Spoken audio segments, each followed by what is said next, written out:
Quer conduzir a roça de forma técnica e profissional? O link está na descrição e é um puta de um material que vai te ajudar muito aí a conduzir de forma profissional a sua lavoura. Tem como fazer um vídeo explicando até quando adubar a melancia em regime de sequeiro? Aqui no Rio Grande do Sul, todo mundo planta assim. Bom, Luiz e Robson aí, não sei se é a mesma pessoa, vou responder para os dois juntos aí. O que acontece? Manejo de sequeiro, ele é muito diferente do manejo em regime intensivo, tá? Então o que eu quero aqui que eu posso falar com relação a isso aí? Vai depender muito das condições de fertilidade. Normalmente o pessoal utiliza de 2 a 3 adubações de cobertura aí. Isso aí vai depender, como eu acabei de dizer aí, das condições de fertilidade e, obviamente, o manejo do produtor também. Faça uma boa adubação de base, a partir ali dos 20º dia aproximadamente, você começa a fazer uma primeira adubação de cobertura.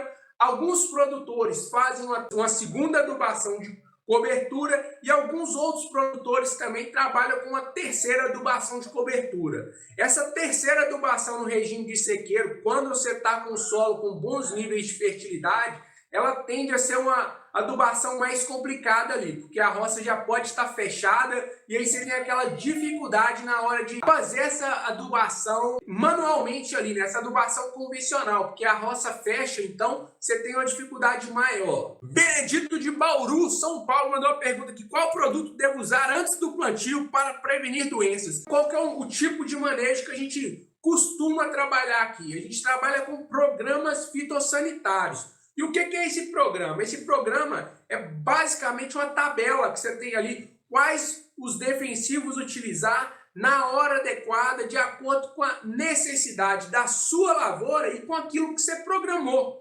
Então, eu te falar quais que são acaba sendo difícil, porque normalmente em um ciclo da melancia, por exemplo, se você estiver perguntando da melancia e não da abóbora, normalmente a gente trabalha ali com 16 a 17 pulverizações ali em todo o ciclo produtivo. Obviamente varia de acordo com o período ali, que às vezes o ciclo fica um pouquinho mais extenso, um pouquinho mais curto. Então a gente tem que estar muito atento com relação a isso aí.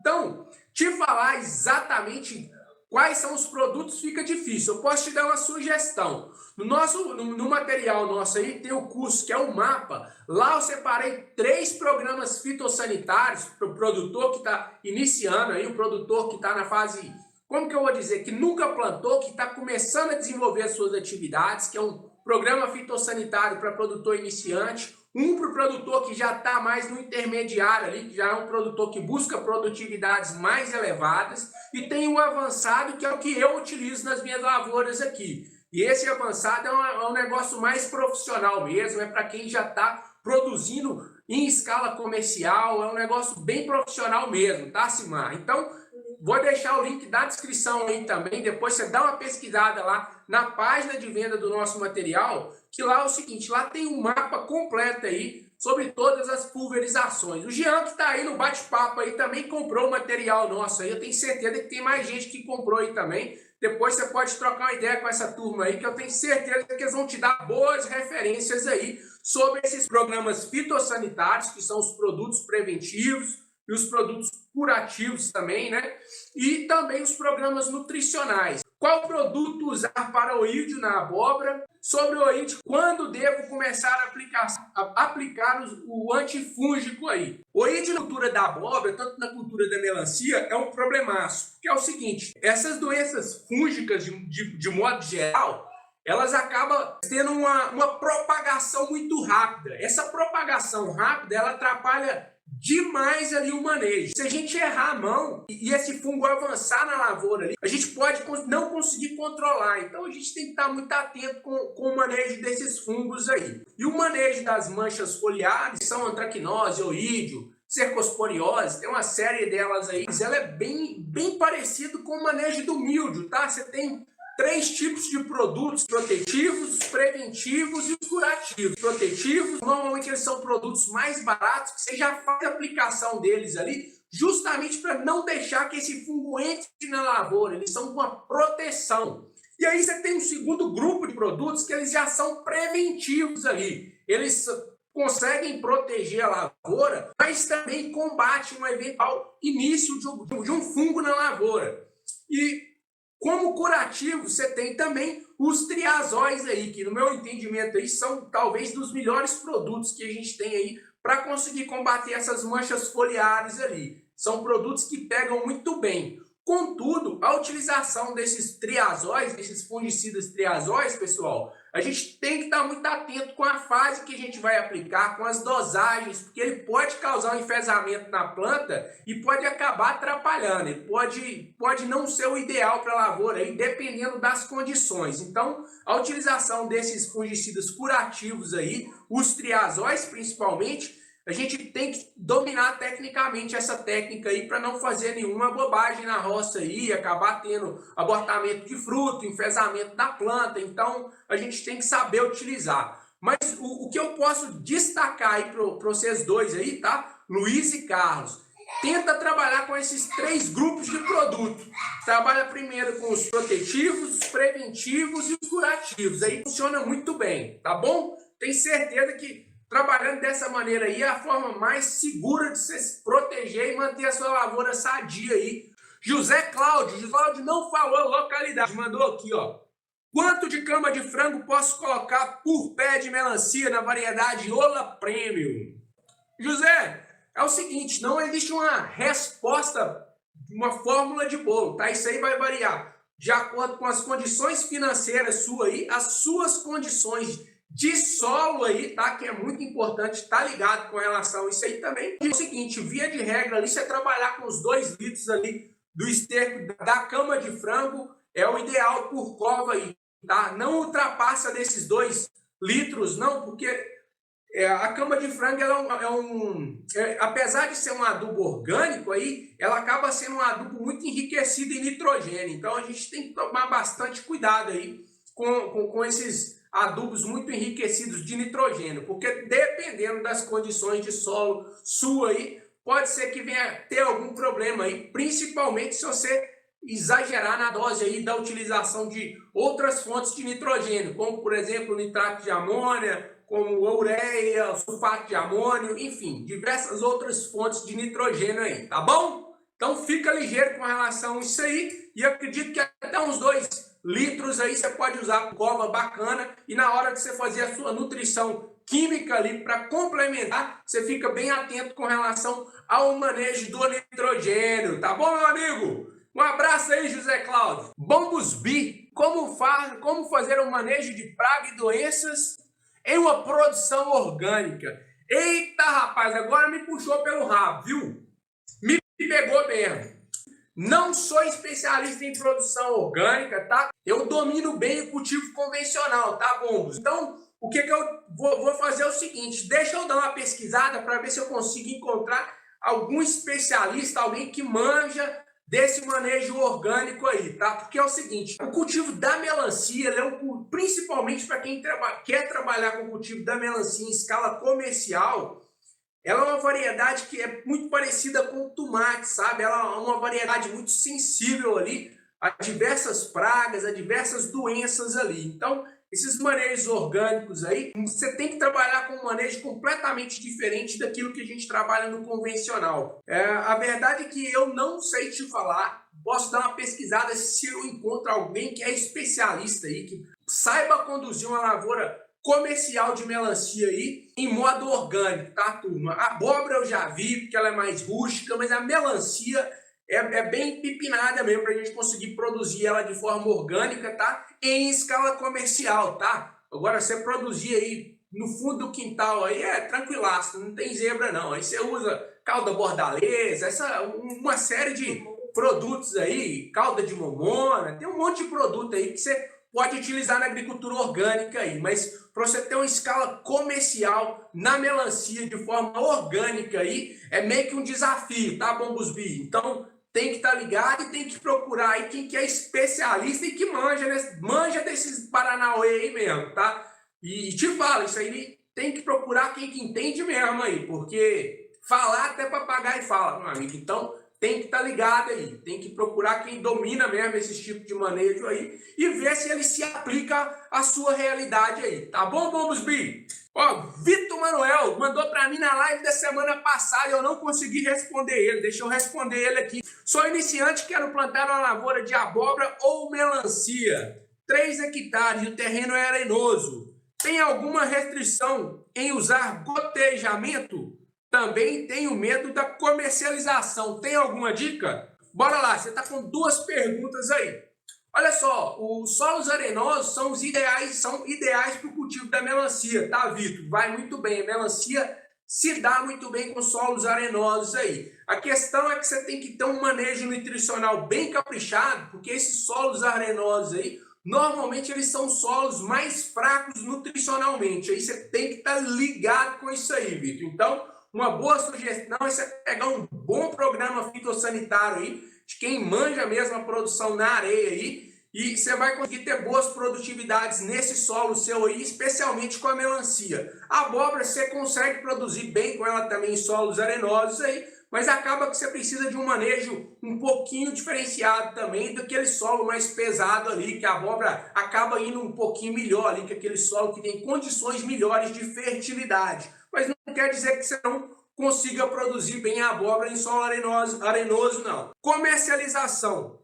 Ó, olha só, a comercialização, assim como a logística, se for na cultura da melancia, são pontos que você tem que estar bastante atento, tá bom, Vitor? Porque é o seguinte, eu sempre tento deixar isso aqui muito claro para todo mundo que está trabalhando aí com os cultivos de melancia aí. A primeira coisa que você tem que conhecer é o seu mercado. Você está no oeste da Bahia aí, então muito provavelmente você vai trabalhar aí com a melancia alongada. Alongada não, desculpa, a melancia redonda, que é essa tradicional que a gente vende nessa parte nossa aqui, que é sudeste, sul da Bahia.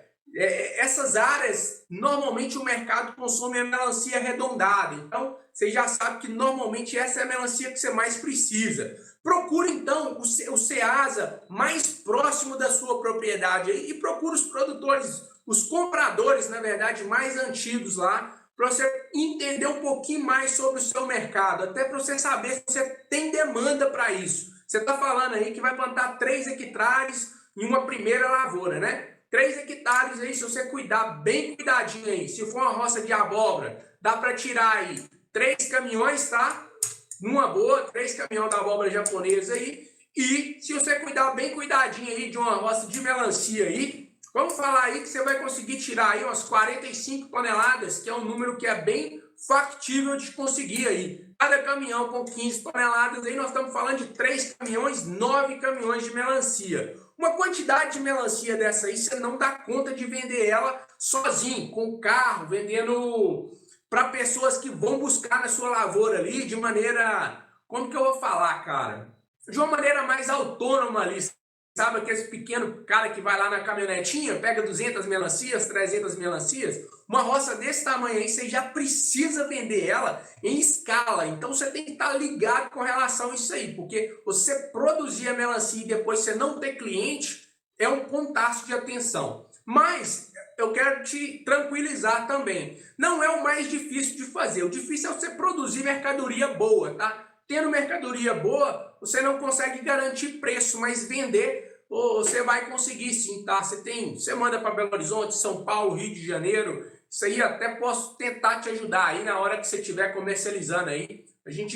Tô cansado de ajudar uma galera aí enorme aí já com esses trabalhos aí também. Não que eu atravesse mercadoria, tá?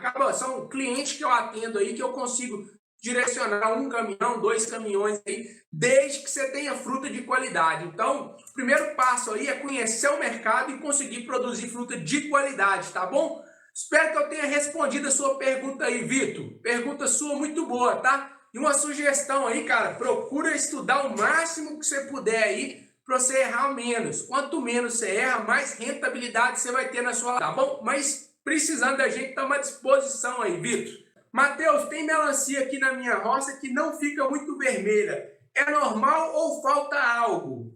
Luiz, boa sua pergunta, tá? Alguns fatores podem ocasionar isso aí. Normalmente, você tem a questão de genética, eu não sei qual que é a variedade que você está usando aí, mas algumas genéticas, elas são mais esbranquiçadas mesmo, elas não ficam muito vermelhadas ali, e você tem algumas genéticas que ficam mais avermelhadas ali. Então você pode ser que seja um problema não, na verdade, pode ser que seja uma característica genética, você não falou qual foi a variedade que você plantou aí, e pode ser também nutricional, tá? Especialmente falta de água ali, normalmente você tem muito esse problema de má formação do fruto e você também não consegue ter aquela coloração vermelhinha ali, tanto por falta de água quanto por uma questão nutricional também. Até porque a questão nutricional também está muito associada aí com a falta de água, tá? Porque se falta água, normalmente falta nutrição, porque um solo para conseguir fornecer os nutrientes para a planta ali, ó, aliás, para a planta conseguir absorver os nutrientes do solo, você precisa ter umidade ali no solo ali para que a raiz da planta consiga absorver aqueles nutrientes. Então, tem que estar muito ligado com relação a isso aí. Você tem essa questão genética e você tem essa questão aí também nutricional, tá bom, Luiz? Pode ser que seja um desses dois fatores aí. Então, tem que estar ligado nessas duas possibilidades aí. Benedito de Bauru, São Paulo, mandou uma pergunta aqui. Qual produto devo usar antes do plantio para prevenir doenças? Vixe, Benedito, sua pergunta aí, eu respondi uma bem parecida aí logo atrás.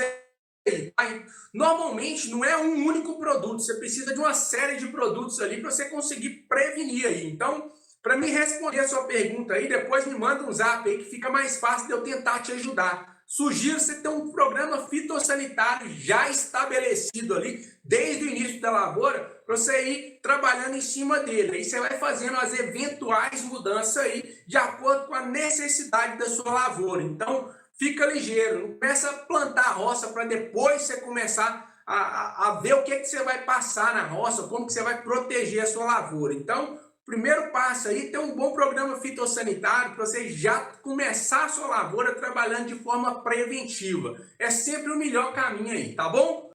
Jean Félix Lobach. Jean, manda lá, o programa nutricional da abóbora japonesa é possível extrapolar para jacarezinho, para goianinha? Dá sim, viu, Jean? Pode trabalhar com ele sim. Agora é importante destacar o seguinte, Jean. Esse programa que eu até te passei pelo WhatsApp hoje aí, é um programa básico, tá? Ele não é um programa para quem está buscando aí produtividades tão elevadas. A não ser que você já tenha um solo aí que tem boas condições de fertilidade, aí às vezes você consegue ter uma produtividade muito boa aí, mas via de regra é uma adubação aí que serve para dar uma ajustada ali para quem está começando a produzir, tá bom, Jean? Precisando da gente, estamos à disposição aí, meu caro. Um grande abraço. Romualdo Anjos Pires Oficial. Boa noite, Matheus. Pela sua experiência, qual a época do ano que a melancia tem o melhor preço e por onde você acompanha a cotação de melancia? Bora lá, Romualdo. Vou responder a sua pergunta, que a sua pergunta é show de bola. Boa demais na conta. Seguinte, Romualdo, você tem... Normalmente a melancia ela vai dar mais preço nas épocas onde o produtor tem a maior dificuldade de produzir ela. Para gente que está falando aqui, que está como eu, que está produzindo aqui no sul da Bahia, até no Tocantins, Rio Grande do Sul, que fornece para esse mercado do sudeste aqui, normalmente o período ali que a melancia vai dar o maior preço vai ser ali em janeiro e fevereiro, que é onde você tem a condição de chuva mais elevada nos meses ali de novembro, dezembro e janeiro também. Como você tem essa dificuldade para produzir na época de chuva, normalmente você tem um custo mais elevado na produção da melancia nessas épocas e normalmente você tem também produções mais baixas. Então a soma desses fatores aí faz com que o preço normalmente tenha preços mais elevados nessas épocas do ano aí. E em condições normais aí, pós-pandemia também, a gente tem a questão das férias ali. Janeiro, férias da molecada, muita gente viajando, acaba que tem um consumo elevado aí da fruta. Então, normalmente nessas épocas aí, você tem bons preços aí. Agora, você tem essa dificuldade também para produzir, como eu acabei de falar aí anteriormente. E a sua segunda parte da pergunta aí, você tem um aplicativo que chama ProHort. Você pode baixar ele no celular, que ele é da Conab, se não me engano, é um aplicativo do governo, ProHort. Você digita lá no Google Play, lá, né? É Google Play? Como é que é o nome? Que baixa aplicativo. Eu esqueci o nome daquele. Não sei se é Google Play, né? Apple Store, enfim. Na loja de aplicativo, lá você consegue baixar o ProHort, ele é gratuito. Aí lá você tem a cotação lá do dia anterior aí, de praticamente todos as legumes e verduras ali no país inteiro aí. Mas aí é o seguinte, tá? Isso é preço de Ceasa, não é preço de produtor. Então você tem que estar ligado com relação a isso aí também, tá bom, Romualdo? Fica ligeiro aí. Normalmente o preço pago pelo produtor ali tá... Normalmente você pode dividir por 2 aí, que é bem próximo disso aí. Então, se você entrou lá no aplicativo do ProHort, estão vendendo a melancia a R$2 o quilo lá no Ceasa, mais próximo seu, normalmente o preço que eles vão estar pagando para o produtor vai ser a metade disso aí, tá bom? Roça não é brincadeira, tem que ser levado a sério. Para quem está procurando conduzir roça em nível profissional na cultura da melancia, tem o nosso curso aí. Lá não tem nada de antena de barata com perna de grilo não, hein? Já tô avisando, o negócio nosso aqui é sério e é profissional. Larga essa turma aí da antena de grilo, perna de barata, sei lá que diabo que é isso, e vamos conduzir o negócio de forma séria. Tamo à disposição aí. Quer conduzir a roça de forma técnica e profissional? Entra lá, o link tá na descrição e é um puta de um material que vai te ajudar muito aí a conduzir de forma profissional a sua lavoura.